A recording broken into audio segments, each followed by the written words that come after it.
Mile 1, 8:30. Mile 2, 8:35. Hit that like button if you're all about the dark early morning runs. Mile 3, 8:09. Okay, mile 4 at 8 something. Okay, mile 5 at 8:06. Let's do some fartlek intervals. All right, let's go. That's 2 intervals down. I'm gonna put up the paces for each of the 1 minute ons on the screen for you guys. All right, that's the 3rd and 4th fartlek interval. And I'm doing 1 minute offs as well at easy pace. Fitness intervals 5 and 6. And getting my legs back a little bit, but still a little heavy. Okay, reps 7 and 8 down. Speed play, fartleks 9 and 10 done. All right, let's run back home, easy pace. My good friend Joel is trying to convince his nephew, Yael, who's 14, to get back into running. Yael, when you're ready, you go out there and get what's yours. We're all pulling for you over here. All hard, buddy. Joel, you are a rad uncle. All right, let's go. Houston, Surf City, Napa, and LA. You know what all these have in common? They're all marathons that my good friend Andrew ran between January and March. On top of that, Andrew's planning to run Eugene, Ogden, Tunnel, San Francisco, Santa Rosa, Detroit, Big Bear, and CIM. Let's go! 13 marathons in a year. I love it. I'm pretty sure that my good friend Marsha is also planning on 12 marathons in a year. So Marsha, send me those and I'll shout them out for you. And if you're doing a bunch of marathons, then write them down in the comments below and I'll shout them out for you too. All right, let's go.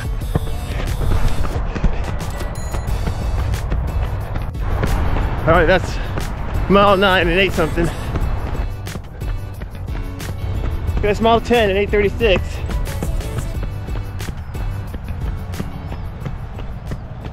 Welcome to episode 316 of the AHRC Marathon Training Vlog. MK here, and I am solo, all by myself, on a medium long run, and a chilly Wednesday morning. All right, let's go. Kids have recovery today, so Cole and Evan are on their usual 10-mile recovery run. Nice and easy fat burning, and they're continuing on with the last little bit of base building before they start speed work next week. Big news, Haven decided she wants to go for a 3-hour marathon, so she's also base building now, and she has a fat burning recovery run as well.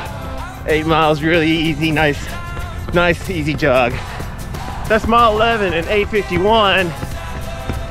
Today we're going to talk about how to establish a goal marathon pace or a goal half marathon pace at the beginning of a training build, and how to define it when we haven't run a half marathon or marathon, or it's been a long time since our last race. All right, let's go.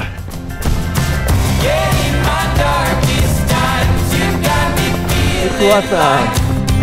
Right.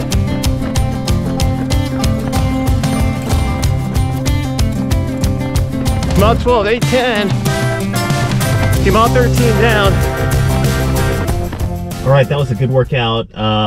Able to get in some good fartleks at VO2 max pace, and got in 10 minutes of total VO2 max time. So that puts me about 21 minutes of VO2 max running between yesterday and today.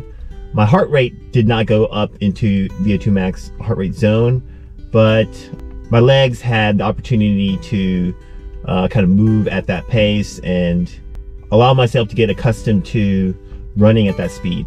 So today we're going to talk about how to establish our marathon and half marathon race pace. And I'm just going to refer to marathon just to make it easier to explain. One really good way to establish your pace and pace zones for your workouts is to do a 10K or a 5K time trial and then enter that number into your VDOT calculator, and then the VDOT calculator will spit out your predicted marathon pace, and then you can use that to train with. And then as the build progresses, you'll develop some fitness, and then you can kind of increase the speed of all the different paces. So as your 5K speed increases, so will your 10K speed increase, and so will your marathon pace. And then you can just adjust everything as the training build moves on. I personally don't like doing that, especially when I'm coaching my athletes who are remote, or I'm coaching my kids, because a lot of times the tendency is to over race, and the result is a lot of lactate buildup or niggles that arise after a really hard race effort, and then we lose potentially days of training. So I really don't like doing that with my kids who lack the maturity, the experience, and good judgment, and my athletes who I coach remotely, just because I'm not there to kind of handhold or to oversee what's going on, and a lot of times on their own they could maybe overdo it a little bit. Instead, what I like to do is to establish a challenging yet feasible goal. So how do we do that?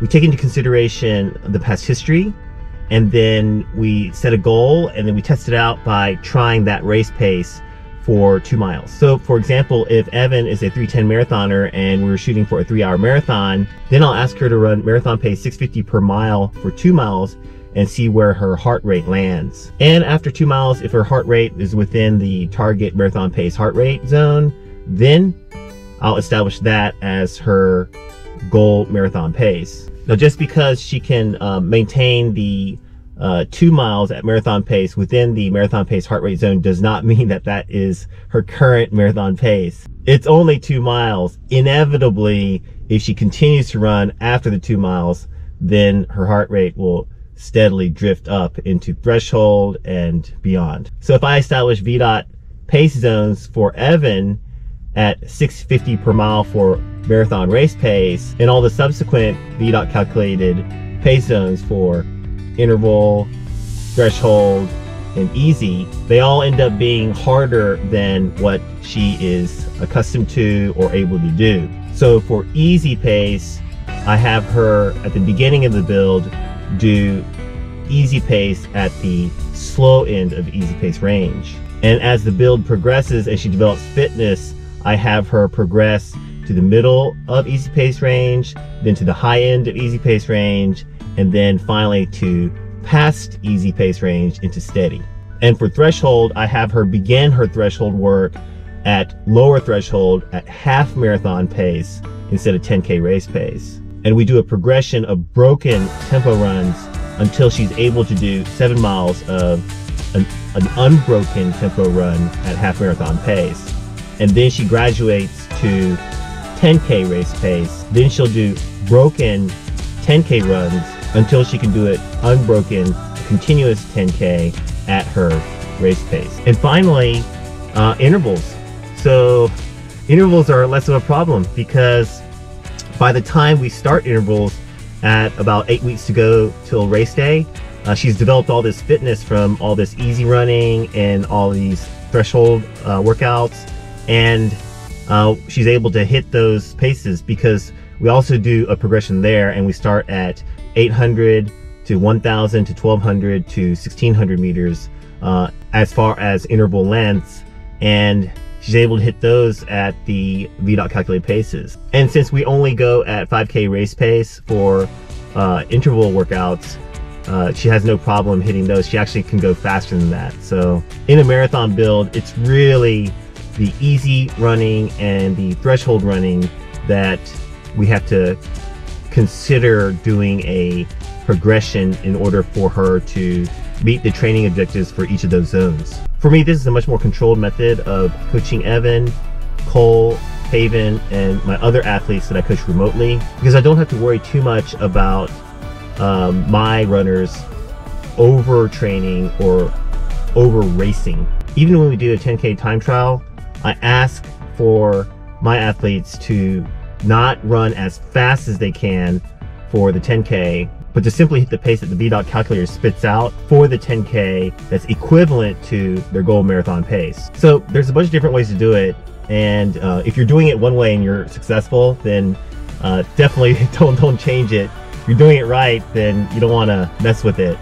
But if you are confused, or maybe you're doing it your own way and you're not really meeting a lot of success, then try one of these two methods. Either do a time trial at the beginning and then go at that pace for all the workouts, and then if you're just crushing these workouts, then adjust and set a new bar, a new standard, or a new goal, and continue building towards faster and faster finishing time. Or set your goal from the very beginning and create progressions to help get you to your final destination. Either way, stay controlled, but work super hard, and then go out there and crush your marathon goal. I appreciate you, my Patreon team. Thank you so much. We cannot do it without you. I'm trying to put out stuff on Instagram now, so if you haven't noticed, you can find me here, and I'm also on Strava. Hey, be sure to like this video, help get it out to as many people as possible, and subscribe if you haven't done so already, so you don't miss a single episode of our daily vlog. All right, I'm sitting in the parking lot of the grocery store because I need to grab some supplies for dinner tonight, and then I'm gonna get my butt home as soon as possible so I can feed myself. I am so hungry. I hope you have a great day and a meaningful run. I'll see you in the next one. All right, bye now.